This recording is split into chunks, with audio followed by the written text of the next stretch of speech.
is meant for an adult audience. LoveLine may contain sexually oriented content. Listener discretion is advised. LoveLine with Adam Carolla and Dr. Drew. Hey, everybody, it's LoveLine. I'm Adam.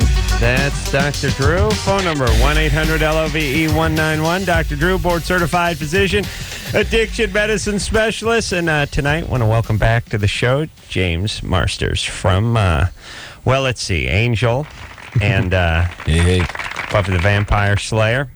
And Spike. I don't know if any... is there any character that's gone from one series to the next? I mean, there's spin-off. In the evening, yeah. There was Mork. Yeah, There's Mork. Maud. Yeah, Rhoda. Yeah, but these... I'm following in Big's footsteps here. All right, but true. Those are sitcoms. True. Well, not only sitcoms, but they're spinning off into their own... Yeah. Into their own Right, they weren't thing. just appearing on another show. You know what I mean? Yeah, well, they all got their own shows, whereas, like, I didn't. I know, that's what we're mark saying. of distinction. That's a mark of distinction. Somebody Backup has quarterback, to have the record for least strikeouts in 1,000 innings pitched. That's right. You know what I'm saying? Yes. The point is, it's a record. That's what I'm saying. I got Drew. something. It's better Yeah. being the second most in anything. Right. Well. But by the way, who the hell would have guessed that you'd be doing, Spike and doing a character on one network and on one TV show, and then sort of slide into another TV show? I absolutely never thought. I thought that I was going to come down here and work really hard and humiliate myself for a little tiny bit amount of money and then leave and go back to theater. I never saw this coming at all. So the run, the Spike run, are we on year 7 or something? Yeah. What year are we on? Yeah. 7. Year 7? 7, yeah. Wow. Yeah. Drew, what are you nodding like you knew? I saw 6 here on Buffy, and I knew this new year was an Angel. Oh, really? Yeah. Oh, Drew, I didn't even see that. You see, that was just my own cat-like sense. It's because you've been... I know, it was pretty good, I thought. Mm-hmm. But it's All all that that so from one- whiny about being in South Pasadena today, filming your Martha Stewart show. But by the way, my kid's baseball diamond is right off Las Robles. So you can come visit Had to on visit the Saturday. kiddies Yeah. tomorrow. Saturday. You're working with Martha, huh? I was... this goddamn television. I'm hosting something for ABC that's not airing for a month, and we won't get into it yet because we got to talk about Angel. But the 2 1-hour specials about sort of crowning the next Martha Stewart, book deals and so on and so forth. So I'm at the beginning. And I'm like, well, what should we do at the top? Well, this is the heir apparent to Martha Stewart. No, we can't mention her name. We can't bring her name up. It's, we talked to the lawyers. We're not be able to bring her name up. I said, all right. Well, what if we do this? As you know, there's quite a void to be filled in this particular, a particular someone is having some trouble, and there's some mighty big shoes to fill. No, we can't allude. We can't allude to her. How good are her lawyers, man? I'm like, Wow. Well, first off, are we doing the then? whole reason alluding was invented was so you could allude. You understand? I mean, the essence of alluding is nullified by not being able to allude. Yes, there's no... Alluding was invented because you could not mention directly, the other thing. Now we're going to have to allude to the alluders? I mean, what do we... Now I'm you're like... gonna have to And by the way, equivocate. but by the way, isn't the show an allusion to her? Is it alluding just by virtue of what you're doing? Ha! All I'm saying is I'm like going, I'm not going to say we need to fill the shoes of the smelly skank who may possibly do some time for, RICO Act No, or you want to something. be just- respectful. Just saying, yes, the Queen. the Queen has stepped down. She's Gilded advocated Shoe. the throne, and now we're going to need someone else to step up and take the scepter. No. Can you say No. Arthur May Urdstay or something? Yeah, Arthur you can May. only do the pig Latin, Martha Stewart. So it was fantastic. And, me, it's like, I'm always like this. I start arguing for 10 seconds, and There then you it's go. like, let's just move forward here. Let's cut our losses. When do we get paid? What's going on? Anyway, it was good times over there in Drew's hometown of Pasadena. Nice town. Angel is on Wednesday nights, 9 o'clock on the WB. Yeah. And watch, because they've been kicking our butts for the last 4 episodes of the season are good. Oh, yeah. We paid a price, yeah. Now, the last episode is May 19th. So that's and now let's see. I'm reading here that we're going. What's up? Are they taking the show off the air? Yeah, they totally are, man. They cancel us. Yeah. Oh, really? Yeah. But we got to start a letter writing campaign, right? They did. They had people. Some people were driving around with a billboard downtown. Wow. They were selling chocolate bars. What? NPR Trying to raise money? did a thing on it. They Really? did like a segment on Save the Angel on Morning Edition. Well, it has That's something. Our dear friend Seth MacFarlane, who does the Family Guy, Oh, yeah. He got back on had the air a because show that was on for a couple of seasons, got moved around a lot, got booted off, and then the fans sort of brought it back, and now they're going back to work on it. Yeah. Well, they're already talking about other like movies and television movies and stuff with the characters and stuff. So the thing's not dead at all. But sorry, right in the mind. Oh. Yeah, they're already talking about other projects with the characters, and but I think for right now the Angel series is going to be gone. Well, then what's next for James? Well, I'm going to shave my head. Yeah. That's step one, and then I have to get to know people as an American with brown hair. Yeah. And my manager thinks I'm going to be a big leading man star, and he wants me to do that. And I think I might try that, but I also think I might just be a character actor. You've been, your hair is almost looks the consistency of mine, Drew. Yeah, I was just going to say, I've got exactly like your, That's very frightening. And I'm going to do just like your hair, just cut it real short. Wow. Because what else do you do? It's No. big and bushy or short? You can get work as a superhero called Brillo Head. I was called in high school. Oh, man. Mine was Monkey. Oh, I'll really? take Brillo Head in a second. Yeah, I don't know how old you are, James, but if you're anywhere close to my age, Yeah, I'm probably older than. we had feathered hair was all the rage when I was Held you. in junior Thought high. about it? Yeah, sure, I'm 42. So, yeah, you remember. Yeah, I remember Yeah. feathered hair. I wanted that so bad. Right. I used to comb my hair like for hours. Adam did this. Oh, man. The comb over. It's like I used to think if I could find the right brush or the right comb, that would be I used to mail order for these weird brushes. Oh, my God, were we sick in those days. Oh, Think of what they did to kids in the 70s. They destroyed them. Let me tell you who basically my hair. I looked like remember the principal in room 222. So there was a character actor had hair that just looked like you would pull one off and it would snap like a twig. You know, I mean when you take curly, thick, nappy Sicilian hair and you try to comb it. It looks like kindling. Hey, and by the way, what was It's the like matter a with the bird people nest that on your cut head. hair in those days? Why didn't they just say, hey? All right, let me just tell you goddamn snot-nosed kids something and how good you have it. Here's the thing that you kids can do. First off, you wear your hair any way you want to wear your hair. If you're a white dude and you want cornrows, so be it. If you want dreads, so be it. If you want to go clean shaven, so be it. Yeah. I mean, when has there ever been a time in history where one dude had cornrows and he was getting tail, the other dude had dreads, he was getting tail, and the other guy was flat bald and was getting tail? Yeah. When did this? Buzz cut, crew cut, rockabilly, whatever you want, wherever. But here's the point: your hair. It's like a river. Whatever direction it flows, fine. But in our day, it all had to head one direction. Oh, yeah. Farrah Fawcett. And that was the direction I had to But go. the guys looked like Farrah too from behind. That was a That's problem. right. Leif Garrett was the parody. That would freak me That's out in right. high school, man. And Guy turned out to be my friend. one of the Hardy boys over there too.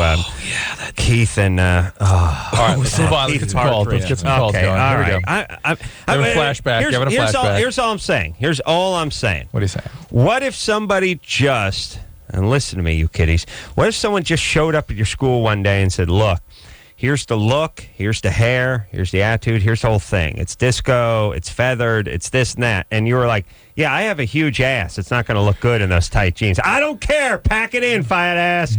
You know, well, my hair, it's thick. It's nappy. It's not going to Nope. Get a hot comb then and cry me a river. But we've broken out of that. I remember when the wet head got dead? Yeah. And everyone's Oh, my expected God. not to do that anymore all of a sudden. Oh, my God. Remember those days? Yes. I forgot yes. that was the slogan behind The that. wet head is dead. We have broken the shackles of that kind of treatment. Oh, my God. It's men. Caitlin, 23. Caitlin?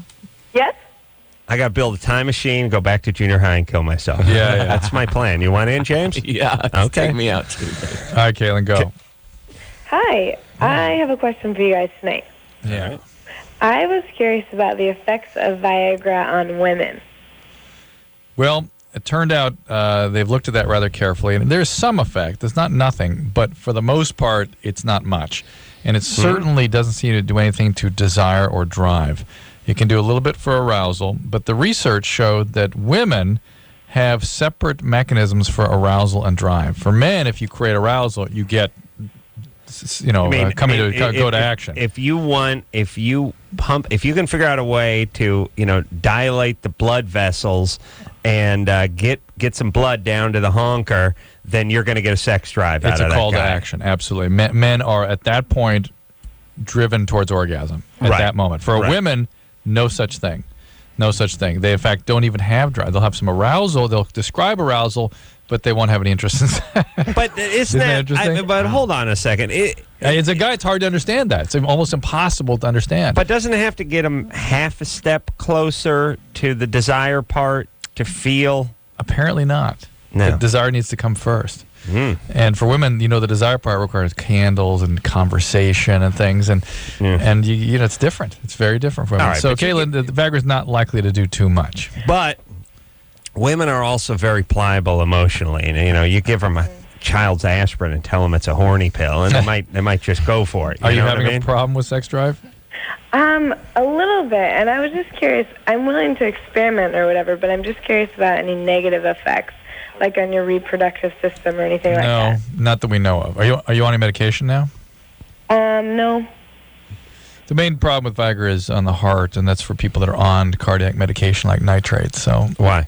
What's it do? It increases the risk of death. Oh, hold on. There Let you me go. write that down. Other than that, everything's fine. Well, what's it do? Something with the blood vessels? We think, yeah. We think. Well, it's not well understood. How's it know where to go? How does anything know where to go? It goes all over the place. That's the thing. That's the problem, right? Right. So it's whatever it's doing to the vessels in your dork, the it's other doing thing, to the one in your heart. Right, and the nitric oxide in the brain seems to get affected too, so we really don't know the long-term effects. So for a healthy person to use it may not be a great idea. We just don't know. Yeah. Angie, Yeah. 21. Yeah. What's up? I want to say I love your guys' show, first of all. But I recently found out that I have herpes simplex 1, and I've never had a cold sore in my entire life. What do you mean? Whoa. What do you mean you have don't it? hear about the simplexes anymore. Yeah, it doesn't really matter. It's all the same. But But I still miss it. Okay. Well, I got tested for everything, and my doctor asked me if I ever had cold sores before, and I told her no, and she was a little surprised by my answer. You got a blood test? Yeah.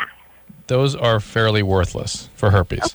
They're very poorly predictive, so just don't worry about it. If you don't have it, you don't have it. Why do they bother with it? I don't know. I think for a while there it was the thing to do, and then it was sort of proven to be very poorly predictive of some. It has to be used in a situation of sort of a confirmation where you really a high level of suspicion that it can be useful. But just as a random screen, it's worthless.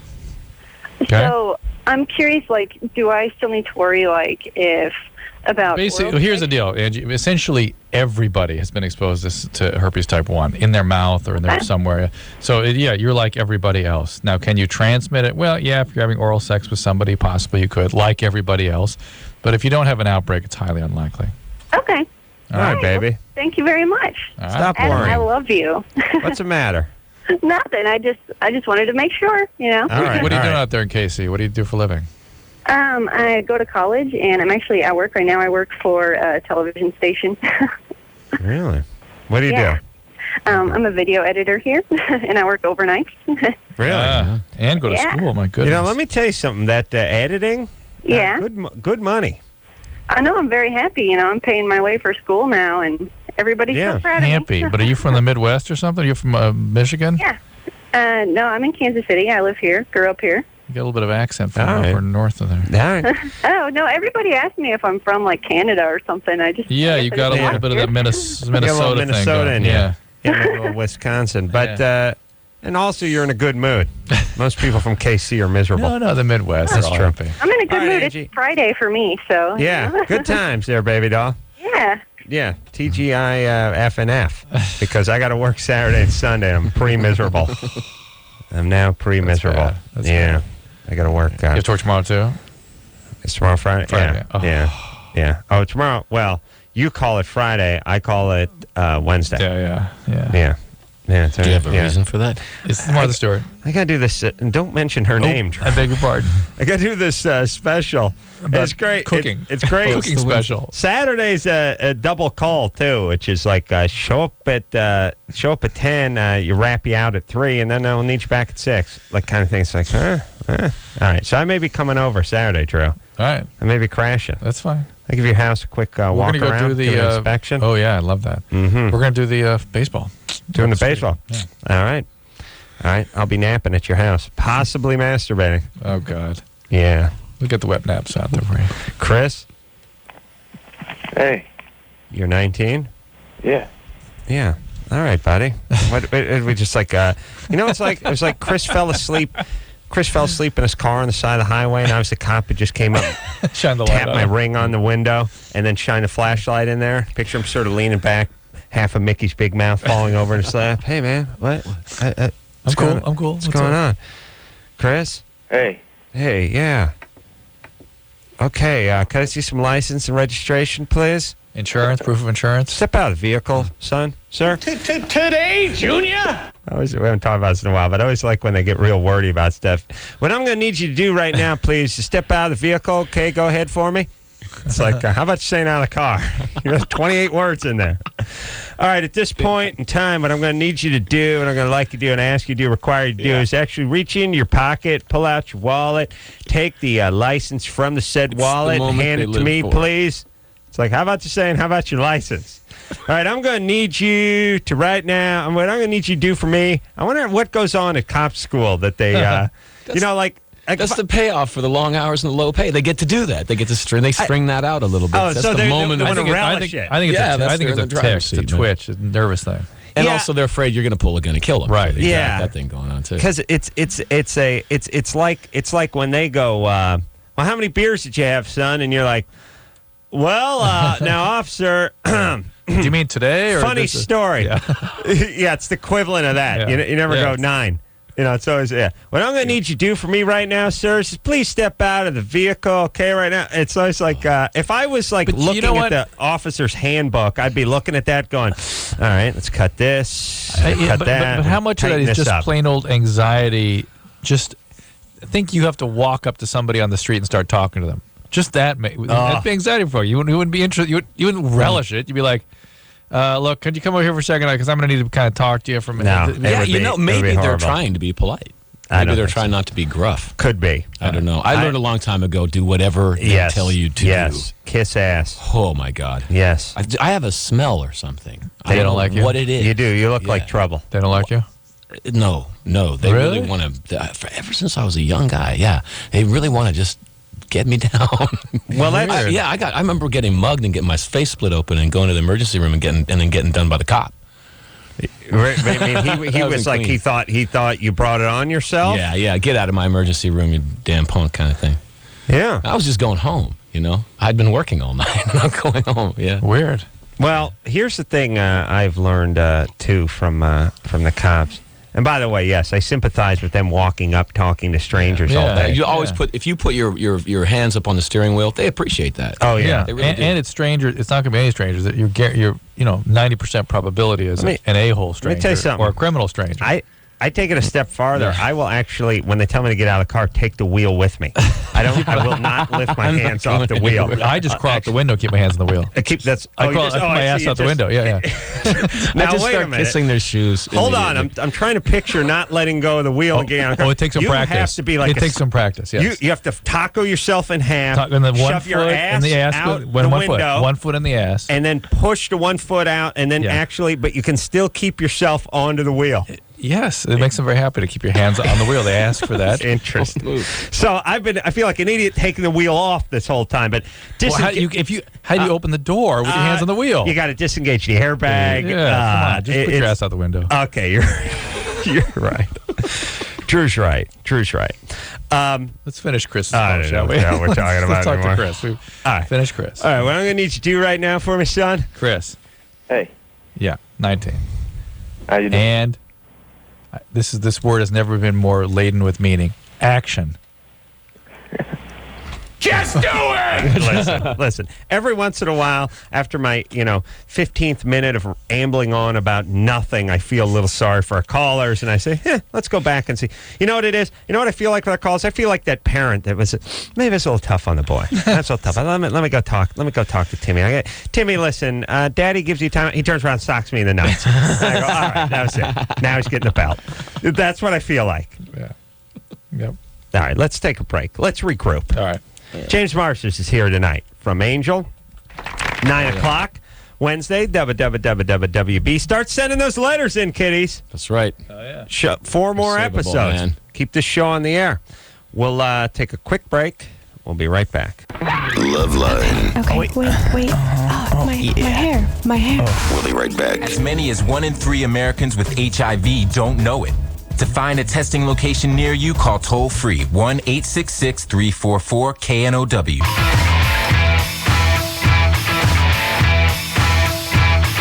Hey, everybody. It's LoveLine. I'm Adam. That's Dr. Drew.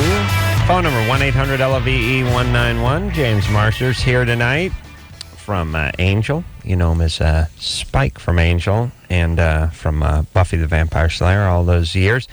Wednesday nights, WB, 9 o'clock.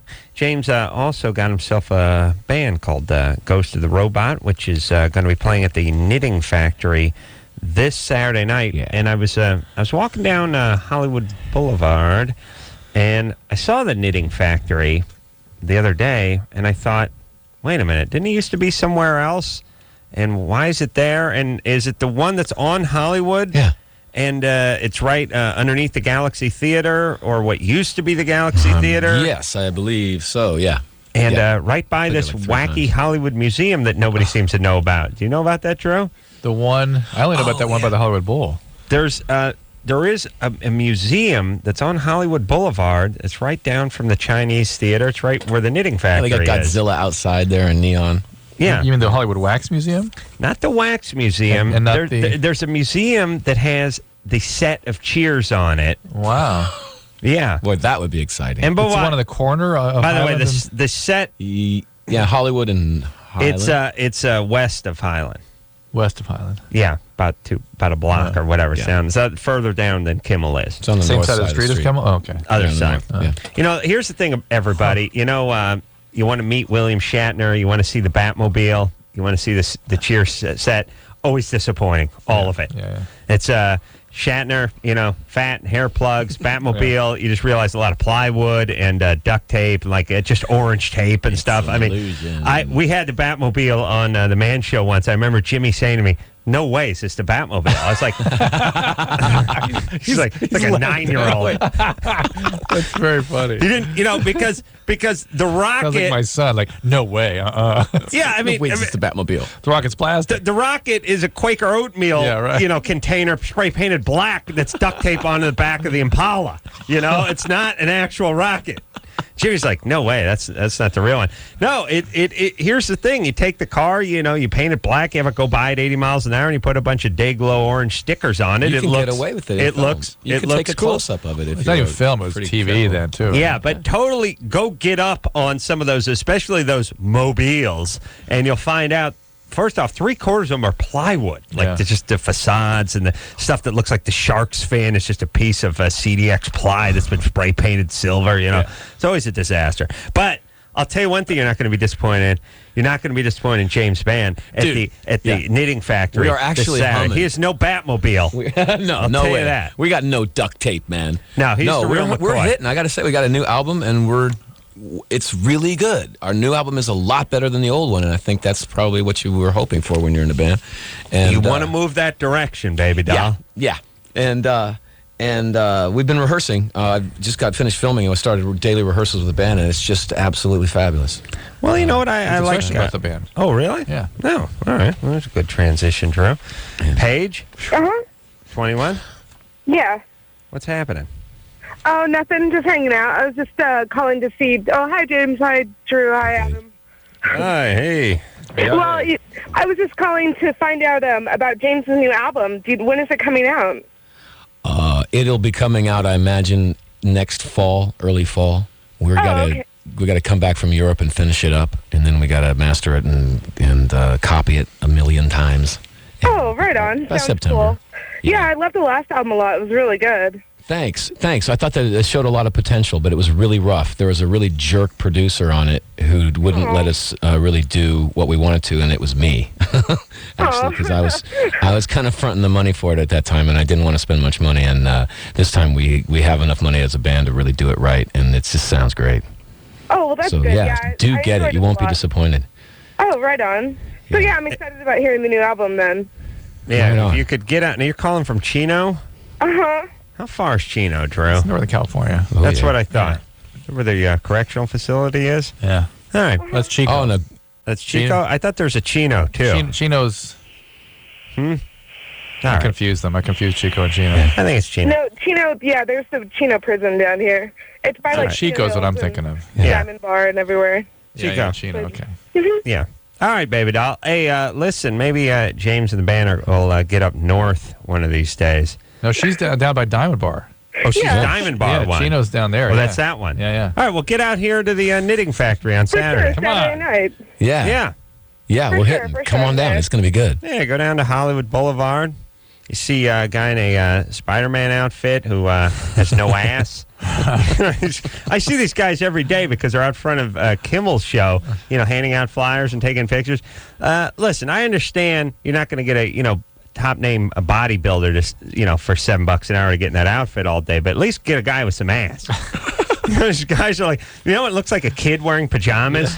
Who's the guy in the Granimals out here? It's like Captain Crapped in his pants over here, like 128-pound guy, like super spindly with no ass, and he's just in it. It looks like Spider-Man pajamas at a certain point. Yeah. And then the other one I saw yesterday, which was a new one I hadn't seen before. I think Jason from Friday the 13th. I think, but with a huge gut, like a fat Jason. These guys, it's funny. If they play a guy who's not fat, they're fat. If they play a guy who's big, they're skinny. They're always a little bit off. I think it would be hard to get people to do that job. I think that's a hard job. I used to do parties as Winnie the Pooh, man. Oh, that is a really? You hard talked about this job. last time you were here. Did I really? think. Yeah. It must be more traumatic than I realized. Were you a party pal? Because No, man, I lasted 2 parties. Oh, yeah? You Just did that? close. Just close. Had a little dignity. Man, that's hard. That's And they didn't hire you. work. How dare you? They did. What now? Now, what did you do? Because here's what people don't understand. First off, many actors in this business who never make a penny. Yeah. And you guys are listening. Think about people getting rich. You're thinking about J-Lo. These guys are, if they could pay their bills.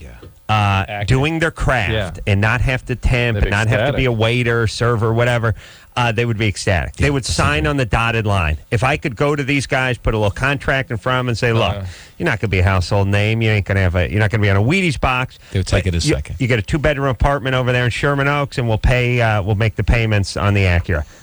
Where do I sign? Yeah. Because they'd be doing what they do. And we'll take your soul. Still sign. So one of the gigs is...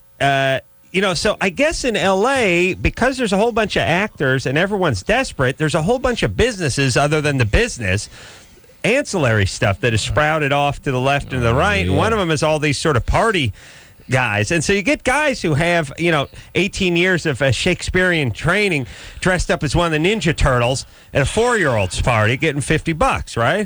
Yeah. So you did as Winnie the Pooh? Yeah. I was like 17 at the time. And did you have a rap? Did they tell you? No, I had a little show, but then I had to hang out with the kids, and they were good kids and everything. But that's just basically managing kids, and that's hard when you're dressed normally. But if you're dressed as an animal, it's just absolutely impossible. Oh, and it's 103. Oh, and you can't tell them, hey, you can't like lay a boundary down as poo. How are you going to do that? You got to keep your head Stop on touching too, me that right? way, kid. But you got to. Oh yeah. No, I didn't have. As my face was made up. It was like. Oh, you were made up. It was like community theater thing. I came this close to getting involved with a little something called the Party Pals, and a friend of mine did, and I went with them on the audition, decided to audition my own self. I made it. One of the deal breakers was, he had to put the head on for the outfit 100 yards down from the party. So you'd be driving your car trying to look through Fred Flintstone's styrofoam head, which, by the way, seems like could have been a lawsuit waiting to happen there. You know what I mean? Driving a motor vehicle with Fred Flintstone's head and just basically looking through a couple of pixie sticks, trying to pull the piece of ass in down from the party and then hit it on foot. They couldn't see you. You couldn't see Fred Flintstone come driving up either. But outfit smelled to high heaven, of course, because there's no way to really clean those things effectively. This is pre-Febreze. This is PF. You understand, Drew? Yeah, okay. I have a million thoughts. All right. Yeah. You want to share any of them? Well, one was I was at Cornell last night, as you know, and one of these kids had a polo shirt, and they're called so he got from the Gap, he said, and they're like worry-free clothing. He was like pouring ink on it and spraying wine on it. Stuff just flies off. Really? And it felt like cotton. Wow. It wasn't like a windbreaker. It was like cotton. Wow. Yeah, I was like, oh, okay, everything. That's totally everything's got to be that now. That's it. Yeah. Yeah. That'll change my life. Yeah. Yeah. If you got kids, yeah. Yeah. How will it hold up to vomit? Oh, everything just rolls off it? Flew off it. Yeah, it's weird. A kid's going to die of skin cancer in just a couple of months. Could be. Crystal? Yes. You're 19? Yes. Oh, my. Oh, your fiancé became a paraplegic? Right. What happened? He was in a motorcycle accident back in January. And he was a T6 fracture, just like mid-chest area. Yeah. And he's paralyzed from that level down. Ugh. And right now he doesn't have any movement or feeling below that point. So I was just wondering, I know there's grieving process and all of that has to happen, but I was wondering if there's any way that he would have any type of sexual function. Yeah. That would come back, or I don't know how long that would take. Well, it's not so much that it has to come back, because a lot of the male sexual functioning is a spinal reflex. It just doesn't connect to his head. He doesn't feel anything. Okay. They can have erections sometimes, and some guys even can have orgasm. But right. If there's a problem with that, there is now Viagra, obviously, and there are some guys get implants and things. So sort of time will tell as they work through this. But his sort of experience of it won't be the same, obviously. Well, is he depressed? He's a little depressed, of course, but it's not actually like that as bad as I was expecting it to be. What do you mean? His depression's not as bad? Right. It's just down days where he just feels like he doesn't want to live, it's like on and off days. Yeah, but sometimes in some other days he's completely happy. Wow. Well, first off, the beginning's got to be horrible because, right. A, you're dealing with this new news of not being able to use the lower half of your body. Right. And then, B, you've not learned how to function that way because you've not had to up until then. Mm-hmm. You know what I mean? Like, right. I mean, the bowel could you imagine bladder having to learn how to read Braille at this stage of the game? Not that he has to do that, but you know what I'm saying. Yeah, I know. Listen, the poo-poo and the pee-pee part of this is a big deal. Yeah, I just really? don't want to expect. I just don't know what to expect, or if I should expect anything at all. How is sexually? Yeah. Why not? Okay. Try. I mean, work with him. He obviously will want to try, I'm sure. Well, plus the fact nothing wrong with the guy's mouth, right? Right. Yeah, he'll become. Yeah. You know how blind people's sense of hearing gets more cute? Go watch Coming Home, man. There's a sexy scene about that. He'll do you up like a rattlesnake with that. Actually. Okay. Yeah. All right, baby doll. All right, thank you. All right, good times. Yeah. Oh my God. Well, what I'm trying to go out on a high note, Drew. Hey, it takes all kinds. Yeah, I'll tell it you takes what. all kinds. There you go. What goes on with the poo-poo and the pee-pee and that? Well, you got to get on a bowel program. Oh, really? It doesn't really I have happen. to sign up for that. Yeah, and then the pee-pee is all variable. So many of them just wear a catheter chronically, and then they get recurrent infections, and the skin breaks down, and blah, blah, blah. All right. So we're quite a deal. They have to learn how to deal with. If I had the constant catheter, I'd be pushing for road trips. Because I could really feel good about myself. You know what I mean? You wouldn't have to stop. Why don't we grab a keger and let's just drive straight on through to Oregon, fellas? Yeah. Well, we're going to need... Well, I don't need to stop. Hey, you want to use one of these? You need... You want try Kath? one? Try one? Try the Kathy? You'll never go back. All right. Once you go Kath. All right. Let's take ourselves a little break. All right. I want to get a little plug in, Drew. For? Well, I got a couple of things. Uh-oh. Yeah. First, we got the, and I expect, oh, well, now this is going to conflict with James's Knitting Factory gig, so I can't invite James. But down the street at the Arc Light Theater is the Italian Film Festival, and Windy City Heat, the movie we produced, is going to be showing there Saturday night. So you can go to the arclight.com, whatever their webpage is, and get whatever information you need. You guys Also, are producers? me guys, meaning Jimmy, basically. Also, Sunday, whatever that thing I hosted for Comedy Central, the is that on Sunday? 2-hour special or whatever, Sunday. I don't know what time. And then these guys may be on Sunday. I haven't spoken to anybody. Promote Oh, that. look at Drew, everybody. Yeah, the Bobsey twins are going to be in here. Well, maybe the Olsen twins are coming Sunday. What do you think, Drew? I bet you they do. Wow. So here's a picture of Dr. Drew. You see this, James? There's a picture of Dr. Drew from the new Olsen twins movie. Yeah, Papa Drew. Right on, man. What can't he do? I mean, we already know he can't do radio now. Can't he act? Right. A lot of things I can't do. We're going to find out what they are. What else can't he do? Oh my God! Well, welcome to our freaky fold, my Look, motherfucker, I'm telling you. Oh, yeah. Drew, You look good, man. That's a good face for film. Yeah, Drew's Yes, you can do that. He's very, very easy on the eyes. That's a good very type. easy. You have nice eyes. He's Thank you, tough. man. He's a bitch You on do the too. ears, but That's he's a good great. type. Great on the eyes. Looking You look good, in right? The suit, man. Yeah, he looks Looking good in good. the suit. You could play.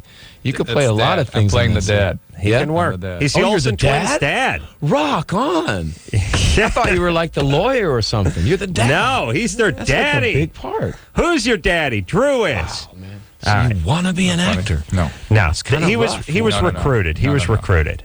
Don't worry. Okay. Also, he'll be playing at the Troubadour Saturday night, James, about the same time your band's going on. I'm not so. going to sell any tickets, man. James Marsters is here tonight. Spike from Angel, and of course Buffy the Vampire Slayer. We'll take a quick break, and we'll be right back. LoveLine will be right back.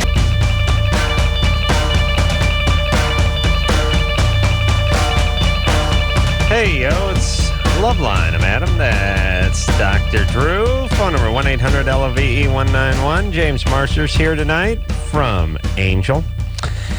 You know him as Spike. Took that role over from Buffy the Vampire Slayer. 6 seasons. Slid it right over into Angel. Just squeezing that for every drop of money I can get. Like a bar rag. Just not going to let go of that bone. No, but it's been a pretty good bone, right? Oh, man. Yeah. What's the schedule Like 8 rolls in one. when you do something like Buffy? I mean, how many months out of a year are you working, a calendar year? It's 9.5, and it's 5 days a week. 12, never less than 12, but Really? 12 to 15. So you're working. Adam you're did working. 1 week of that. He did 1 week of that. And, oh, my God. It's real You've work. never heard. My kids, when they were infants, didn't whine like that. It'll spin your head. Talking about It takes a Dawson's while to Creek? get used to. Yeah, we did man. Dawson's Creek for Oh. a week. Oh, yeah. 1 week, Adam did that. That's a long And Never stop complaining. every night, I'll need 50 grand next time I do something like this. Yeah, you got. Yeah. Wait a I minute. How remember- much did they pay me? Because Not 50, that's for sure. oh, really? Now I'm angry. You're pissed, yeah. Now I'm really angry. My brother moved down here and 50 expected grand? me. That's it? That's what you said. I gotta get more than that. No, that's nothing. It's nothing. No, my brother moved down here and he expected to spend a lot of time with me, and he finally got frustrated. He goes, "Dude, you are a slave." And I was like, "Yeah, you got it." Yeah. Indentured servant, I prefer, but yeah.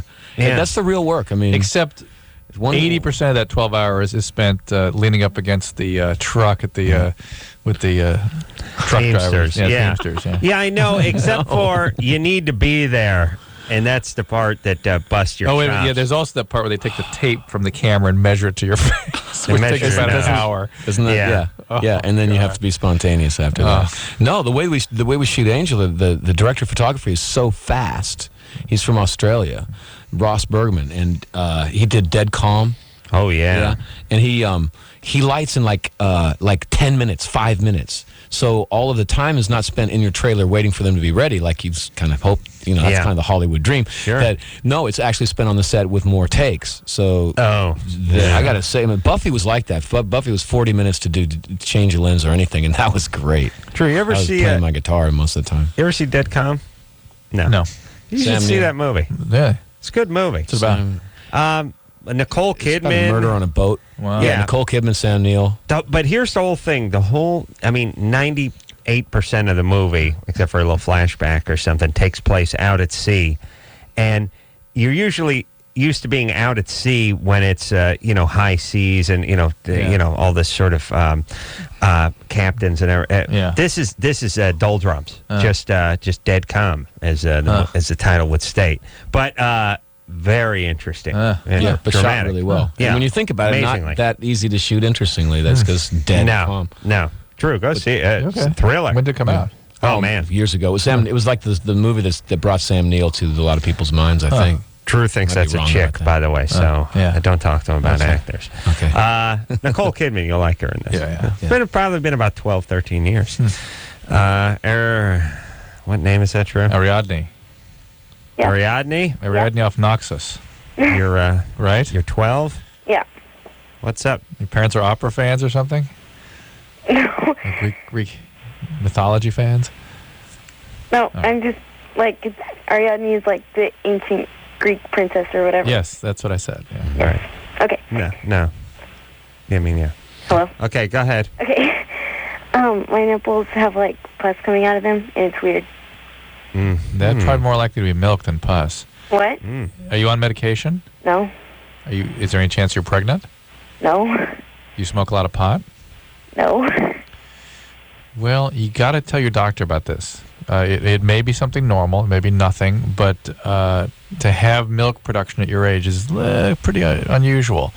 And the most common reason actually would be medication. It's not white or anything. I know, that's what milk, females, they produce milk, it's pretty clear. Oh, really? Yeah. Yeah.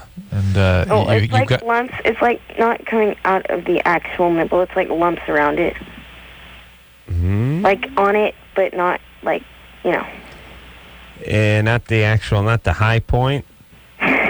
Not the button? All right. Drew.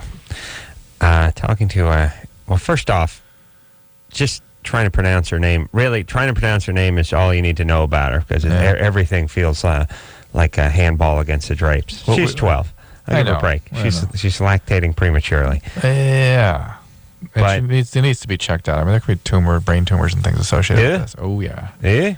Oh, yes. Really? Most definitely. Well, don't freak her out. Thyroid conditions. She needs to get checked out. Absolutely. You need to go to your doctor and talk to them about it. Who's Ariadne? I can't remember the Greek story. mythology? Yeah, Ariadne of Noxus. There was a famous Strauss opera about it. Anita. Amita? Yeah, hi. Amita with a M? Yeah, it's Amita. Okay. All right, hold on a second. I got to say this for a second. Listen, all you a-hole parents out there, give your kids these crappy, stupid, confusing names. Please stop it. I had to do this godforsaken show today with a guy named Govind. Okay, and it's like there were. I swear to Christ, there were 10 people I was working with. Right, there was like a Robert and a Cheryl and a Susie and a Sam and a Steve. And Govind. I spent the entire time, because I was hosting a thing, and it was like, all right, Bobby, what'd you think of this? And Cheryl, and so I was sitting there the whole time. I spent the monopoly of my time, my day was monopolized with trying to figure out this guy's goddamn name. Is it David? Stephen, Grovind?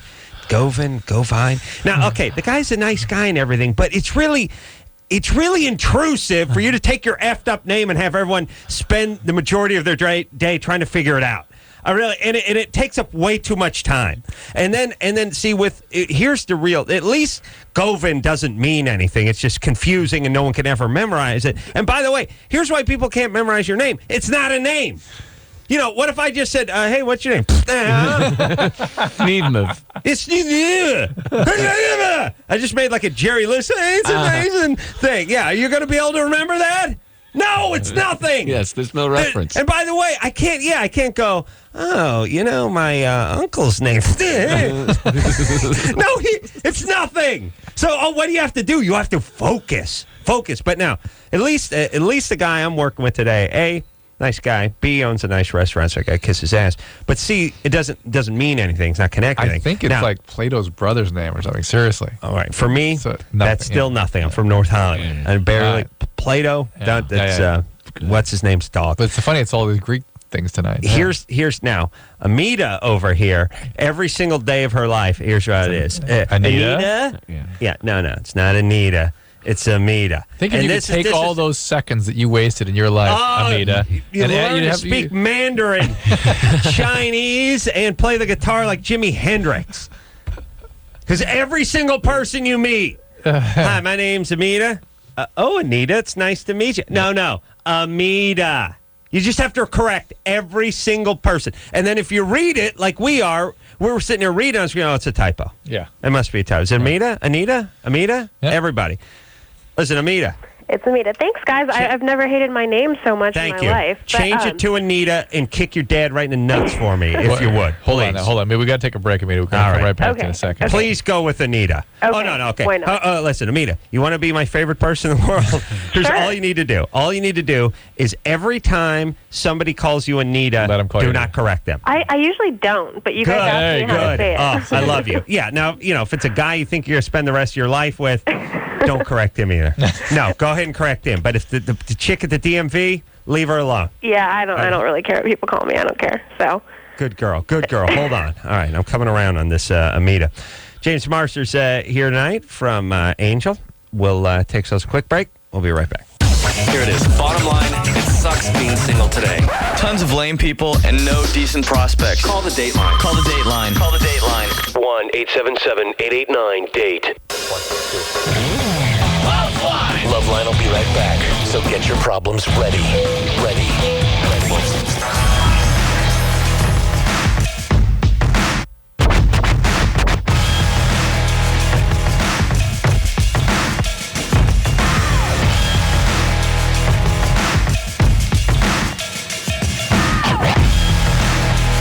Hey, everybody. LoveLine. I'm Adam. That's Dr. Drew. Phone number 1-800-LOVE-191. James Marsters is here tonight. Yeah, and Amita. You know him as, Spike. Yeah. A lot of Spike in years. Angel, 9 o'clock on the WB. Wednesday nights. 4 more episodes coming up, and then that's it. Yep. Unless you fans get off your ever-widening asses and start writing some letters. And watch next week because it's absolutely fabulous. Angel and Spike get made into the most fabulous couples and asses for a whole hour. And it's... Huh? Yeah, we get made big fools of. Both Spike and Angel get made total fools of the whole episode, and it's really hilarious. I had fun filming it, so that's going to be really good. Amita? Oh, yeah, I'm here. All right, baby doll. What's up? 17. Okay, I'm 17. My friend started a Self-Mutilators Anonymous meeting, and there's only like 6 in the world. There's barely any. Did you hear us talking about that last night? What's that? We were talking about this last night, whether or not there was 12-step for cutting. Yeah, there's barely any. Yeah, I heard you guys talking about it for a couple of seconds, but I didn't get to listen for very long last night. All right, but did that inspire your meeting? No. No. It's been on for months now. It's been a couple months. Your friend started it. Yeah, and there's a few other meetings. She had gone to one that's around here, and she didn't like it. They weren't very serious about it and stuff. So the idea is that a 12-step is a good way to help contain behaviors that are highly driven behaviors that are difficult to contain with any kind of use of your will. Exactly. So you can take the 12-step model and apply it to just about anything. Just about anything, yeah. How about me peeing in the sink? Yeah, I mean, there's another meeting for us. That's the clutterers. Oh, okay. So. Oh, clutters. Well, yeah, I think 12-step can be overdone. Yeah, exactly. But if people, it's I wouldn't look to it as a primary treatment for cluttering. But if people are having difficulty, it's a way to get support, way to process things emotionally. It helps those people, right? So. Well, I can see definitely where I see most severely addictive behaviors as what I call a bid for affect regulation. People who have deficiencies in their ability to regulate their emotional systems, and 12-step is a way to regain the ability to regulate and feel whole and feel good about yourself. All right, so let's break that down for a second. If you're shooting heroin or cutting on yourself, or needing the crap beat out of you when your boyfriend's up the poop chute, right? That is a need to sort of control your.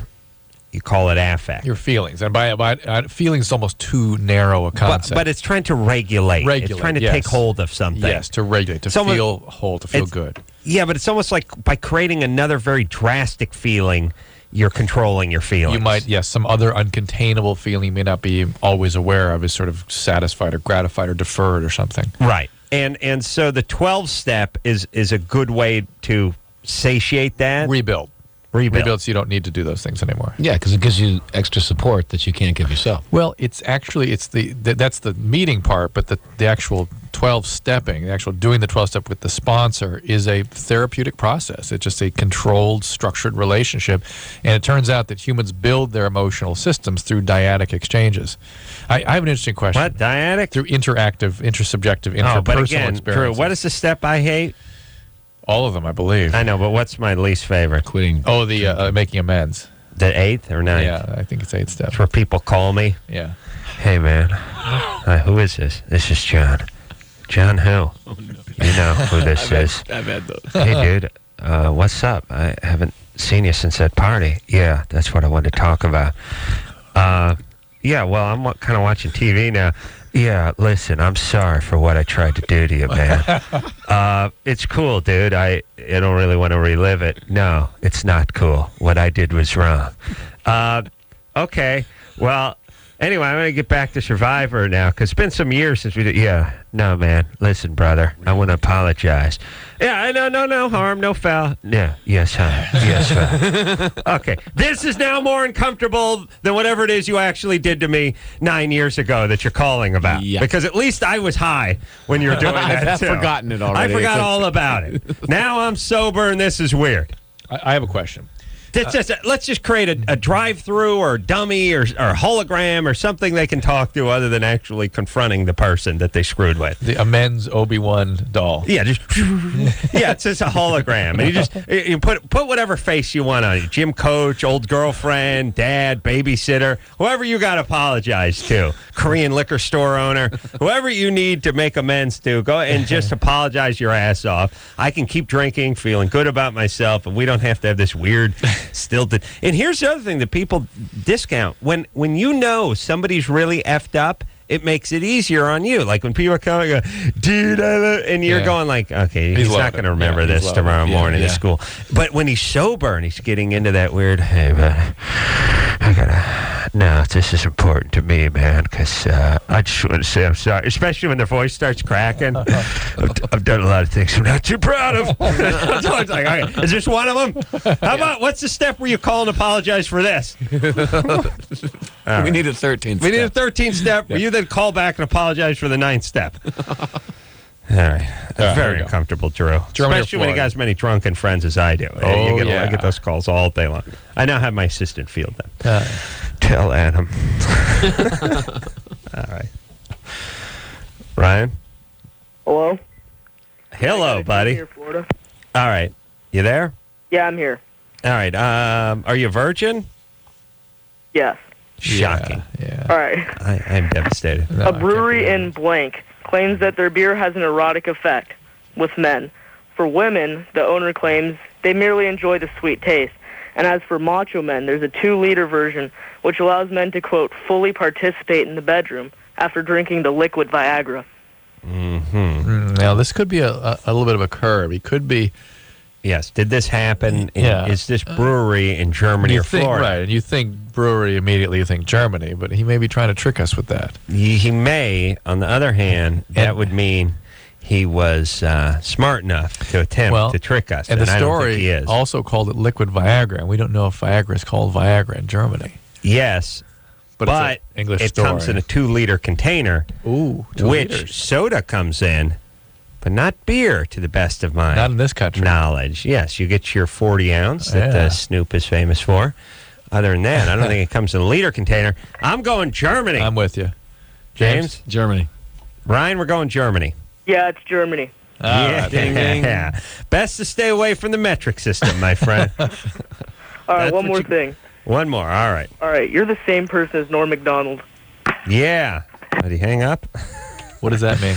I don't know. I think Norm should be more upset than me. I think he means they both did Death on the Family Guy. Don't you ever stop talking?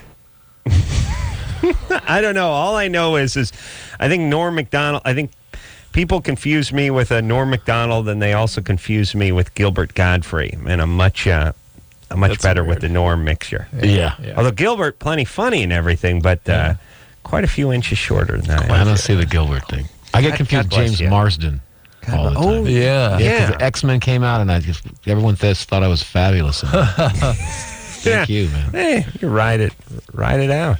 Sophia, Yeah? you're 20? Yes. What's doing? I don't feel penetration whatsoever, and I was wondering if something's wrong with me. Do you have orgasm by other ways? Only from self-stimulation. Well, it may not be abnormal. There is a syndrome that some people get when they were sexually abused at a young age, particularly if the sexual abuse involved a painful experience, where they do something called dissociation. They sort of disconnect from that part of their body that was the source of their pain. Those people also tend to be prone to getting pelvic pain syndromes and quote, endometriosis, all this kind of stuff. Anything like that, Sophia? No. All right, so it may just be you. I mean, you just by not feel anything, do you mean you can't have an orgasm with intercourse, or you feel numb? I don't feel anything. So you wouldn't know the difference between being in and being out? Right, like when a guy fingers anything, I don't feel anything. There's nothing. See, that is I mean, here's the thing. If we're talking to someone and they're not having an orgasm, we hear that every night. Yeah. Being numb, I mean, really not feeling anything is cause for some alarm. Yeah, let's go a little further. Were you adopted or anything? No. I have happy family life. I'm really close to my parents. I understand, but this kind of thing, the stuff that causes this is usually very early in life, like the first couple of years. And nothing happened during those 2 years? Nothing you're aware of? No stories in the family? Or No. Okay. Well, that's just you. When did you lose your virginity? When I was 17. All right. Yeah. All right. No problems, no abuse, nothing like that. Huh. Well, then But she has orgasms, and she just doesn't feel much with penetration. Yeah. Running a few of them in my day. Yeah. Pay attention to the other part. How about oral sex? How would that be treating you? I've never had oral sex. Done. Oh, it's good. Yeah. That's probably what's missing, I suspect. I'm a giver, not a receiver. So. Oh, yeah. Well, receive a little bit. Yeah. Yeah. Hold on a second. Now, Drew's got to look on the puss. Because this makes it a little suspicious. Yeah. That's kind of an unusual.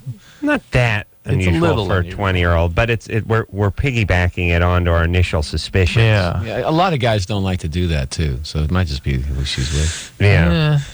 But those guys, no one likes to do it, but we pretend. The smart guys pretend. So you have a boyfriend now? No. Have you ever had a boyfriend? Yes. And how long was that relationship? I don't really do relationships. I hate to say it, but I'm more of a kind of thing. Did she use the F word? I think she did. The funny thing about her F buddy sort of thing is it came out like suck buddy. Yeah. So yeah, she may beat us on a technicality. Unacceptable. Yeah. But and I suppose if there can be F buddies, there can be suck buddies. I think it was a bunny. Okay, well, now I'm on to this. Let's get going here. All right, hold on a second. Let me talk to her. Hold on. Anderson, what was it? It was F. It was definitely F, yeah. No, not definitely. Well, he heard on delay. He listened to it after. Oh, it was close. All right, she's got something going on. Find out what her parents do for a living. Ooh? Yeah. Sophia? Yeah? Listen, screwball. Stop dropping the F-bomb, would you, you idiot? Sorry. Jesus Christ. Are you retarded? God damn it. All right, what do your parents do? I'm really horny.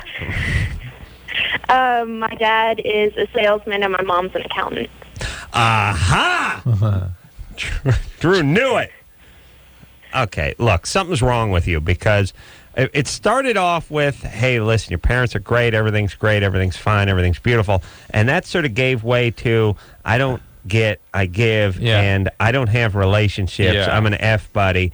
And now And you drop the F-bomb. You can't. Yes. You don't know where you are. Red flags are popping up everywhere. Yeah. So what's up? Something's going on. Did your dad cheat on your mom?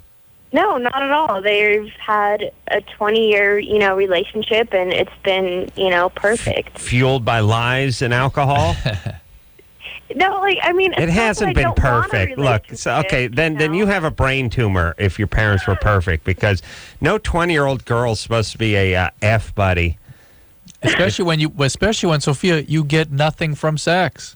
Well, that's why I do all the stuff I do, because I don't know. At first I thought it was maybe the guy. Sophia, here is why people sometimes get into compulsive sexuality. They feel empty. It's the only way they feel whole, and they get no satisfaction out of it, but they have to keep doing it compulsively, and that is a sign of trauma. And that's sort of what you're telling us here, that something like that, that's sort of in you, that you have to keep doing it, but you can't be intimate, which is really what ultimately that's a bid for. You can't do that, so you have to keep trying to fill the void with these. I'm playing a different angle. Big gal? No. Not a big ass, huh? No. No? Okay. Now something's really up. All right, listen, Sophia. I don't know what means. We're just adding up the score. What's wrong with you? But emotionally, something is up. Yeah, and that's the thing. If something happened when you were really young, you may not have any would have covered it up. Yeah, and it may just be implicitly left behind in your brain mechanisms, and now manifesting as behaviors that you can't seem to understand or get a handle on or be. Well, let's just assume everything was fine and dandy. Why don't you get yourself a relationship and start experimenting, feeling that out? And then when you get in a consistent monogamous relationship, you can have the guy go down on you and get some pleasure. Yeah, because he can learn how to please you. But I want it from the. Shut up! No. Something's wrong with her. Guys are ruthless. Oh, well, listen. I got way too much time tied up in these kids. I was a carpenter. I had some pride. I had some dignity. Go home at the end of the day, hold my head up. Now I got to go home, crawl inside a Jack bottle, cry myself to sleep. All right, here's whatever is up with Sophia, we're not able to get to in the few minutes we have here. But now, and neither all we're doing Sophia. Right, we're just adding up the score, and there's definitely the way she's trying to solve this problem ain't going to work. Her idea, her concept of what she's looking for is going down the wrong path. That she's not going to find satisfaction in the road she's on. I don't even know what her plan is. Her plan I just want to find a guy that can just do this to me. Her plan is just to F strangers until one of them breaks through. That's right. That's not going to happen. Not going to happen. That's right. Okay. And I really mean it. Listen, guys are not girls. They're cut out differently. 20-year-old guys love to have a nice wake of F buddies left in their trail. But not 20-year-old girls. Well, 20-year-old girl can go through a phase like that. Yeah, but not with numbness and right. I don't do relationships and all that. No. Jenny? Yeah? You're 19? Yes. What's happening? I was put on birth control not too long ago because I was diagnosed with ovarian cysts. And the birth control they put me on says that I'm more susceptible to yeast infections. And I've had, since I was been put on it, which was a few months ago, I've had maybe about 3 yeast infections, and I'm wondering if there's a way that I can avoid that. If there's anything I'm doing wrong. Are you using something intravaginally, a ring or something? No, it's a pill. It's Cariva, if you've ever heard of that. They got a yeast ring? Well, no, they have hormones, things you can put inside and stuff. Sometimes. In the ring? Yeah. I'm not using the ring. Yeah. Well, I don't not familiar with that medicine. What's it called? Cariva. How do you spell it? Kariva. Okay, I'll go look up, see what that is. I guarantee Drew comes back and goes, "Oh, that's then you're gonna be angry." I'm gonna be angry. Mm-hmm. Yeah, that I didn't know what the real name was. No, you will have known it. Oh, really? Something's gonna happen. Yeah, you'll know what it is. But be that as it may, you could just keep using the creams over the counter. That's all you can do. If you have something that's causing recurrent yeast infections and you've chosen to take that medicine, that's a potential side effect. There you go. Yeah, the last one I had, though, was extreme. They put me on a pill, diflucan. Yeah, well, that's an anti-yeast medicine. Is that just more what's the word, strong or something, because you don't want to take that over the counter. You don't want to take that all the time. It's extremely powerful. No, it gave me a rash over 90% of my body, so it really did suck. You don't ever want to take it again. Then. Yeah, exactly. Once you get over 90% of your body, just go ahead and say, my whole body. I got a rash. Exactly. Scalp out. You're in like 97%. Just go ahead. I got a rash all over my body. Left your perineum. But on the bright side, inside of my right nostril was fine. Other than that, wow. Oh my. Well, you could explore other birth control if that's really given. Let me look at you. Well, you talk to James. Here's a question for James while I look this It's up. uncomfortable, me and James here alone. I'll be right here. I got to be honest with you. Drew, please. All right, look it up. Wow. So, James. Hey, man. Hey. How you doing over there, Hey, man? it's great to have you back on the program. I thank noticed Christ, that Chris Drew, was looking at all the pictures of the Olsen twins here. Jesus, Chris. Engineer Chris just undressing himself with his mind. Check. Dr. Drew hung out with the Olsen twins. How long were you there? A couple weeks. In Canada. Dr. Drew with the Olsens. You are now the god of my band. They're in love with them. Oh, is that right? Oh, my God. They're nice girls. Adam's going to meet them this weekend, next show. Yeah. This Hopefully. well, actually, I'm seeing Ashley Saturday. Oh, you're going out? James. Yeah, you'll like her. I mean, true, but they're coming in on Sunday, God willing. And look, I don't care if we get one of them or one and a half of them or three of them. I just want those goddamn Olsen twins in here, Drew. Yes? Whatever you say. All right. Did you find that medication? Yeah, I'm looking. Hold on, I got to read a little bit. I got a serious question over here for James from Dina. Dina? Yeah, hi. You're 18? Yeah, I am. First of all, I want to say, Adam and Dr. Drew, you guys are awesome. I listen to you guys all the time. And second of all, James? Yeah. I just wanted to thank you so much. I don't know if you read the thing, but you kind of saved my life. How? Right on. This may sound kind of lame, but I was really depressed and going to kill myself one day. Mm-hmm. And I happened to have Buffy on in the background. And it was a musical. Uh-huh.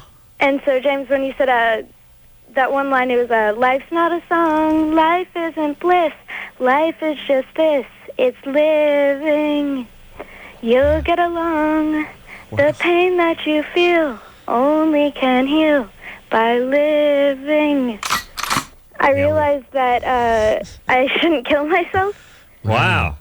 Right on. That's So I've been trying to actually talk to you for a while. I went to the Ghost of the Robot concert when you were in San Francisco at the Great American Music Hall. Mm-hmm. Mm-hmm. And tried to talk to you then, but you were kind of like It's just in a and out. crazy situation. Wow. Yeah. There's just a lot of people around at that point. Yeah.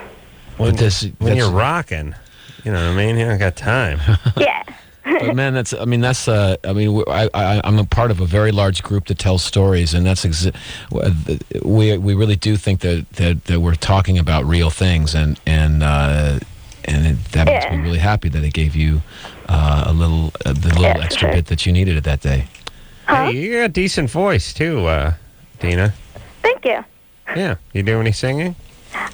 No, actually, my parents have always said I had a good voice, but a couple of my friends have made fun of me for my voice before.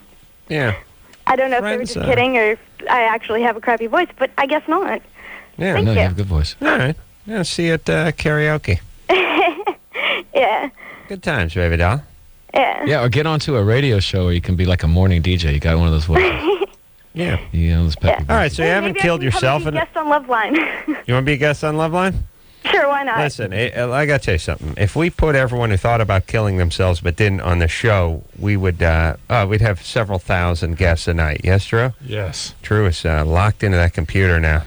Not finding anything, buddy? It's not popping right out of me here. It's here, but it's hard to find information on I got a story that's pretty close to Dina's over here. When I was 18, I heard the song Man Eater by Hall & Oates and tried to kill myself. I actually tried to drive the car off the cliff. And then I realized I could just shut the radio by turning the knob. At first, I thought I was just going to ram the car. Or Spirit in the Night by Manfred Mann. You remember that? Oh, yeah. Yeah, that was There's a lot of bad stuff going on down there. Dude, you know what I was thinking about the other day? A song that blew big chode. Yeah, is Dirty Laundry. Kick 'em when they're up. Kick 'em when they're down. yeah. Kick 'em when they're up. Kick 'em when they're down. Once in a while, I don't know which Eagle's responsible for that piece. Henley. That's Don. Yeah. Yeah. So it's really it's one of the Eagles creating a seagull crap.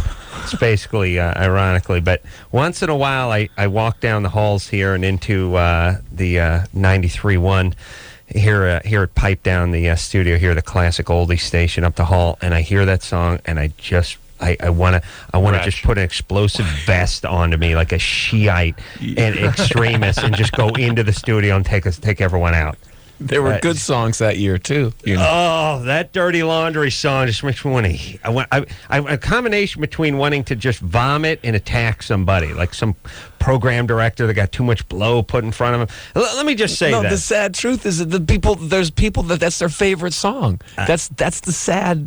I mean, kind of frustrating part of it. I know, people, but okay, let me just say this. Let me say that, Drew, stop looking that thing up. I'm done with you with that. That's over already. It's time for a break, isn't it? I'm saying something important. I need you to focus on me over here. Yes, sir. Let me explain something.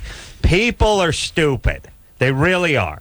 Look, if you hit them long enough and hard enough with just about anything, you can get people involved with it. That doesn't mean it's good. That just means their brains are malleable. Yeah. If you take a god-awful song like Dirty Laundry, a flaming turd of a piece of ass of song, and ram it up people's ass long enough, eventually they'll like it. They'll like it like Mom's familiar cooking. Yeah, they'll have memories attached in to the it. first place. They'll They have just have prom kiss or memories something. attached to it. It becomes like the Pete Ellis Dodge theme song. I sing it. I don't even know. I know all the words to Dirty Laundry. Yeah. That song sucks ass. Yeah, we have memories connected to it too because it's been forced down our throats. I would like to sue the program directors, Don Henley. I'd like to sue anyone of the engineer, anyone involved with that song. I want my life back. I love your passion for music, man. You should be a musician. I don't like good music. I only hate bad music. That's my passion. My passion is for songs like Man Eater and Dirty Laundry that we've had forced up our ass, and then people try to defend. They're like, "Oh, that was a good song." Yeah, Hall and Oates. Jesus Christ, the band is revered. They write songs like Family Man. Yeah. Think about those songs and how badly they blew, everybody. But they had so many hits. Please, the Eagles, please, enough with you guys. Didn't you retire already and all that crap and your solo crap? Here's the thing, too. Eagles, 3 good songs, 30 horrible One pretty good songs. album. Yeah, one pretty. Hotel California was That's okay. it. All right. I could go on for an hour and a half. Drew's still over there, transfixed by the computer. The boys of the all song. right. We'll take a quick break. We'll be right back. Hello, this is your radio. LoveLine will be right back. Hey, everybody.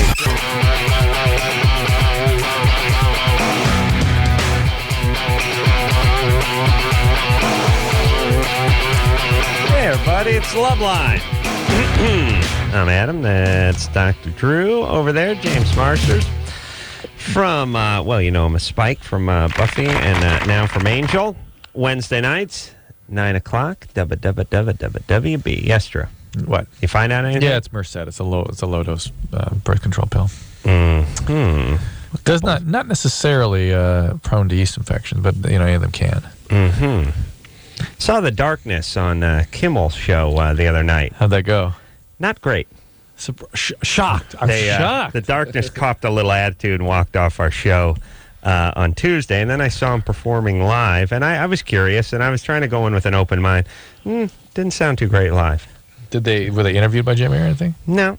They're just, too important for that, or hard to tell, but and it's tough with bands on TV. I'm gonna give them that. Band plays Saturday Night Live and stuff. It's never quite as good as if when you're in the audience. But talked to a few folks over at the show and said, was it just me, or did Darkness kind of sound a little bit sucky on Wednesday night? And they were like, yeah, not great. So I thought, oh, good. I wouldn't think it would be what the record company would want is a band walking off a show like this. Who cares? It's amazing how many people, even in normal clubs, will do pre-recorded stuff for their lead vocal. And will be absolutely cheating. I've been playing clubs around everywhere. I've been amazed by how much cheating there is. That's weird. Well, yeah. Dude, it's such a ripoff. By the way, I don't know, but if you're going to see a live concert, I mean, there's all kinds of rules, like if you're doing a game show. You know what I mean? And it's like, well, wait a minute. It's just a TV show. No. There's very strict rules if you're playing a game show. To me, if you're going to see a live concert... It should be, as they say, not pre-recorded. And the band pre-records things. I was watching some of the Britney Spears special on HBO or whatever the other week. And there was this whole scene where I was watching the whole thing and I was like... It looks like she's lip-syncing half this stuff. And then there was a part where she sprinted up a huge flight of stairs and got to stop. Now, here's the thing. Try singing and sprinting up 28 stairs simultaneously with your skipping every other step and see if it doesn't make your voice go...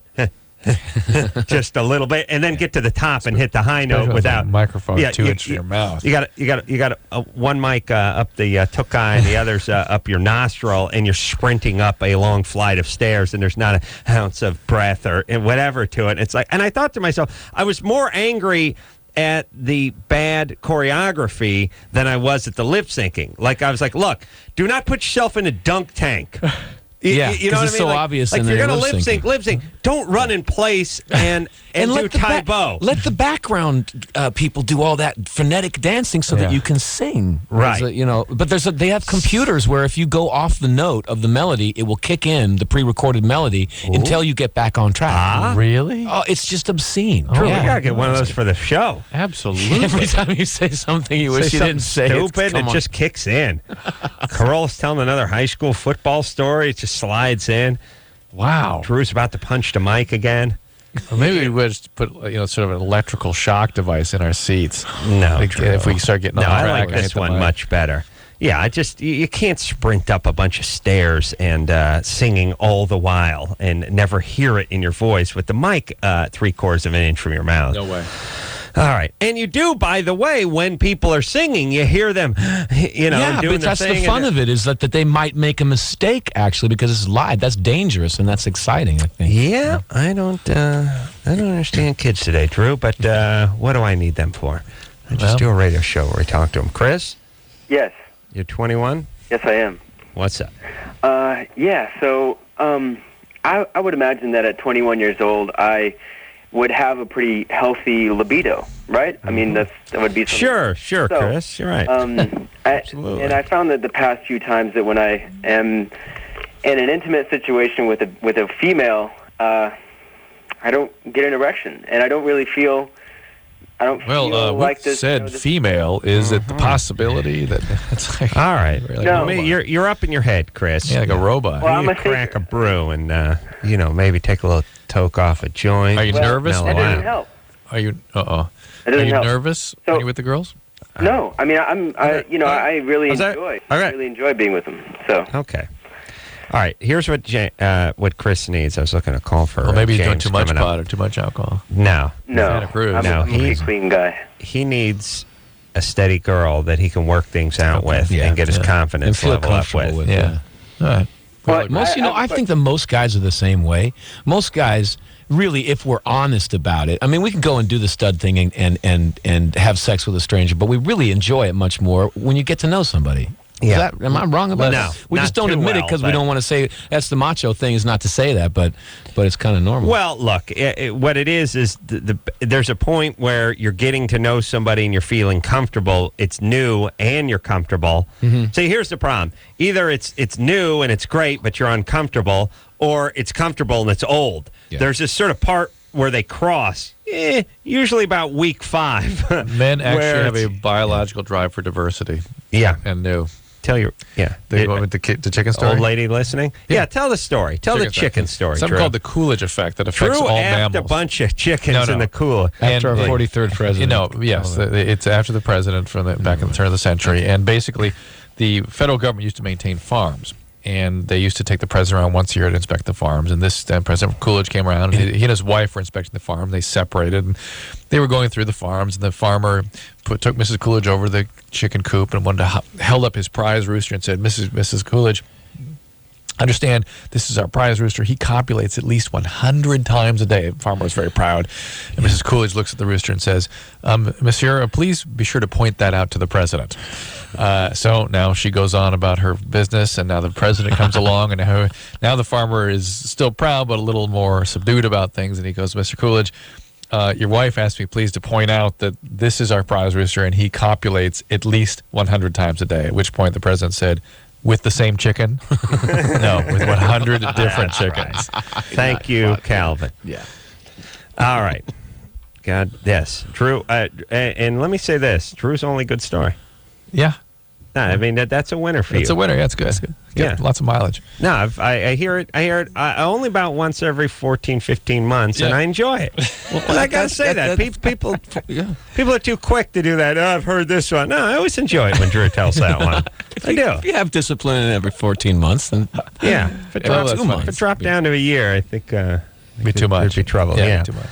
All right. So who the hell? What the hell? Who the hell? It's 5. Yeah. He's got to. Chris. Oh, yeah. I think Chris? he's got to work it out with somebody. Yeah, guys need that chick they can get. Here it is. This is the chick you take your shower with, your first shower with. You know what I mean? Is it the fart? You walk around naked. You break wind in front of. You try a few different positions in front of. This is you have sex in a weird place, or you get a little oral on the road. This is the one. You work all that stuff out with. Yeah. That's what you need. Now, once you do that with one chick and you kind of work it all out, you know where the buttons are. Then you know where everything is. How old should a couple be when they're getting that workout one in? Should the guy or the girl or whoever? I think. James is 17. No, I was going to say it usually works out 17 to 22. Is range. You have that relationship. You have that girlfriend boyfriend in high school. Maybe you do it a couple times, but it doesn't. It's not experimental. It's just you're lucky to be doing anything. You don't. That's the one where you're lucky to be going off the 3-meter board. You might as well just do a cannonball. You don't want to get any triple piked half twist crap, right? Somewhere around 19 or 20, it's time to start experimenting. It's time to pull out the vibrator, go start working the back door, that kind of and the comfort level too. That thing, it's weird because for a while you're humping, but you can't see each other naked. Like you can't walk around nude. Yeah. This is that walk around nude person. Take the shower, so you can walk into the living room, that kind of thing. Yeah, and someone who's kind of your own age, so you're kind of going through the same thing at the same time. This is the first person you take on a small trip, like a weekender. And then you're going up to Santa Barbara for a couple days. About. Mm-hmm. All right.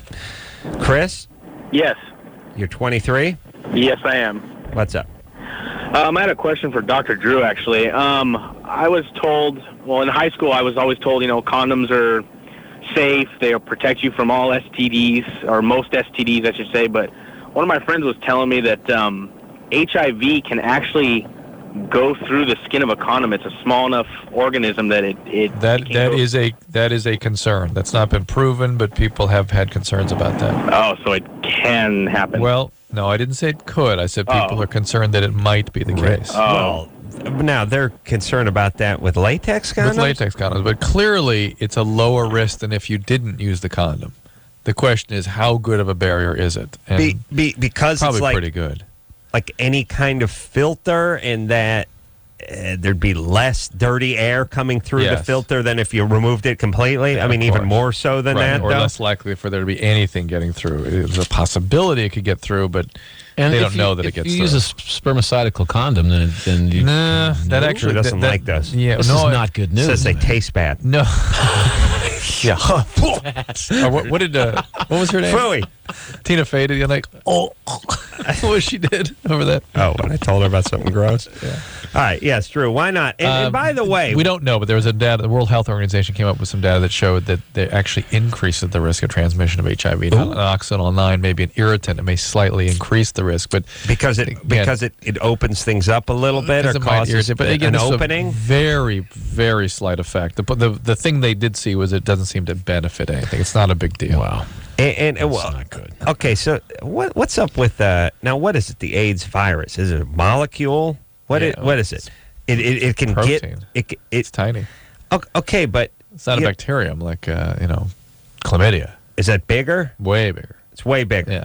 So the difference in size between chlamydia and AIDS huge. Is between like Shaq and the guy who played Webster, that kid. Like I'm thinking of two black, I think more like Shaq and an personalities, and an ant. Yeah. Who's still a little bigger than the kid who played Webster. So Yeah, you're not really that's what I'm making it. Okay. So, I mean, it's just a huge difference in size. Yeah. Like, if you're looking at through a microscope at chlamydia, much bigger. Virus, you need electron microscopes. Yeah. So we need like a titanium kind of glove. Yeah, but the idea is that people have thought, well, the latex seems to have these pores in them, and maybe those pores are about the same size as a HIV particle, and maybe it can get through. It'll be helpful. Believe me, wearing a condom is better than not wearing a condom, and these are all risk reduction measures. They're not perfect. Yeah. So what about latex gloves then with the AIDS virus? That's right. Well, I mean, that's all they wear, right? Yeah, but that's skin and not mucosal surface exposure. Yeah, but still. You see how I use that, James? It works almost every time. But still. Yeah, but still. See, now I'm right. We got to move on. All right. Commercial. There we go. No, there you go, Drew. I should have been on the speech and debate team in high school. Yeah, but good times. Yeah, but still. Would have been great. We're going to take ourselves a little break. James Marsters here tonight, and we'll be right back after this. LoveLine. Okay, wait. My hair. We'll be right back.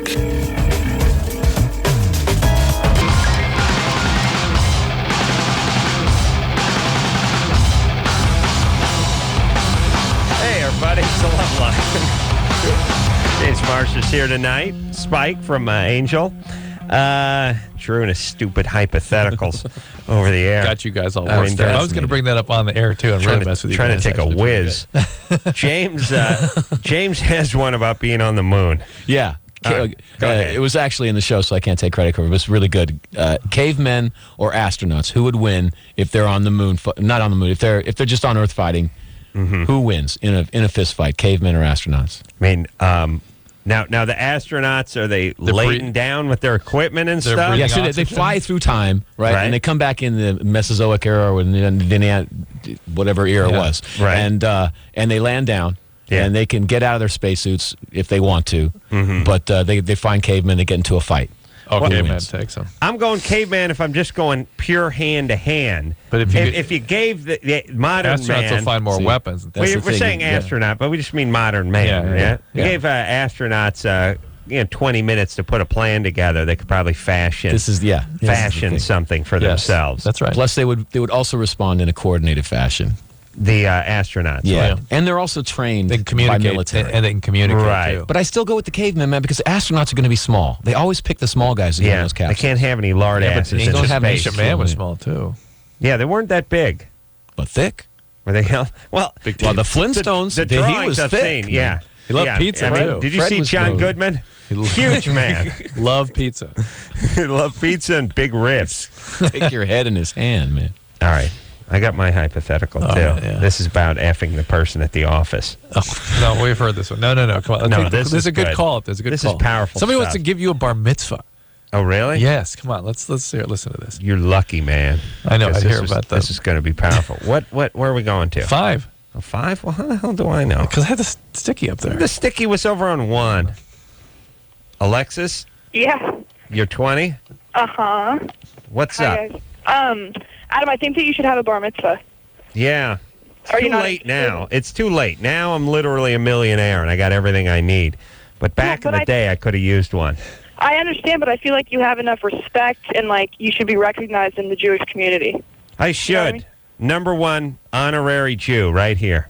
Well, Ace we can Corolla. Help your career, too. Yeah. Well, I didn't hear you, but we could find you a Torah portion, and we could do all sorts of stuff. It could be so much fun. My mom can make matzo ball soup. I'm into it. I'm not into the studying the Torah part. Learning Hebrew. Yeah.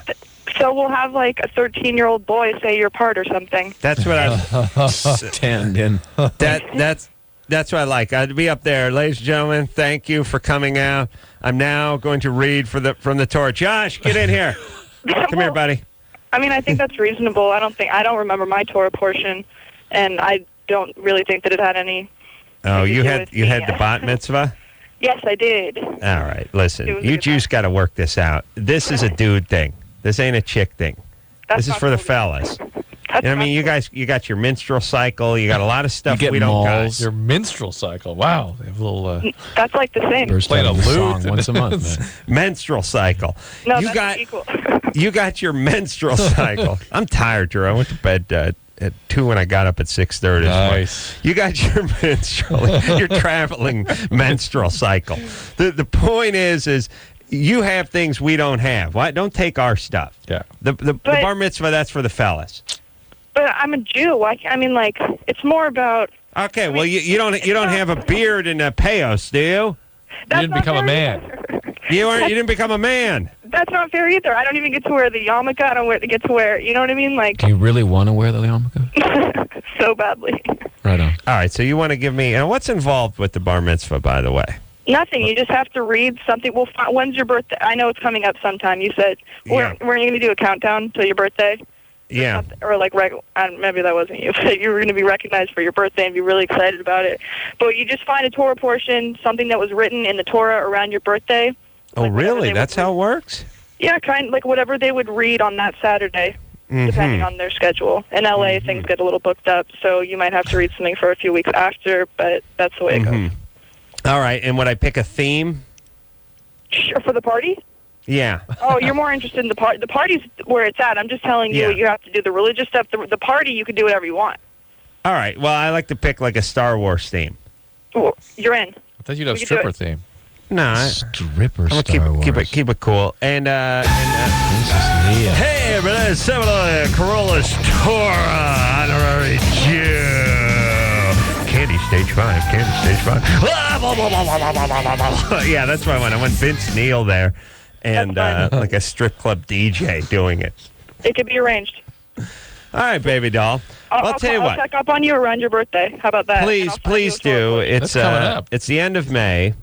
Okay. It's the end of May, and I may be heading toward a bar mitzvah. Thank you, Alexis. I'm in LA, and I listen all the time, so I'll check in. I promise.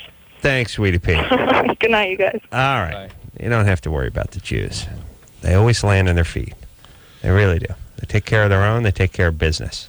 You know what I'm saying? Yeah. That's why I could be one. Yeah. And I could be. You couldn't take care of anybody else, but you take care of business. I do got the nap. I got the nappy Jew hair. Yeah. I got that annoying You're voice Canadian. many Jews have. I have the You voice. like food. You complain a lot. Oh, nobody complains.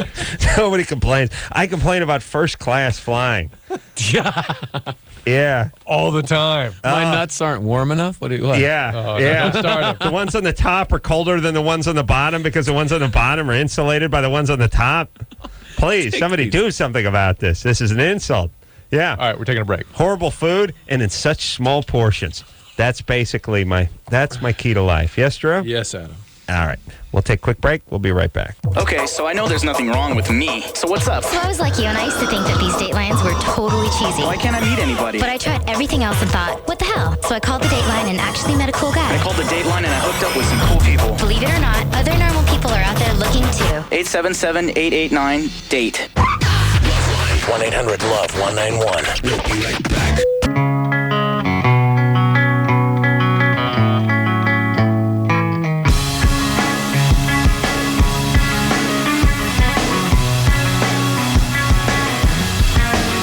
Well, that's the show, everybody.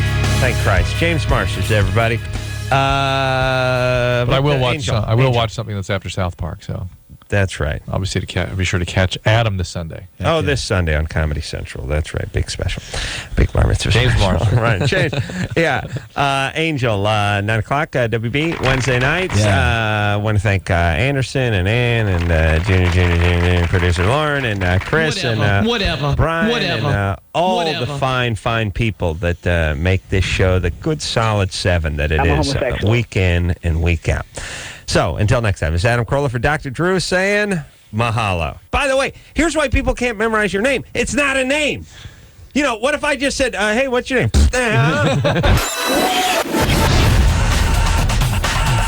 has been LoveLine. The opinions expressed on this show are not necessarily those of the staff, management, sponsors, or this station.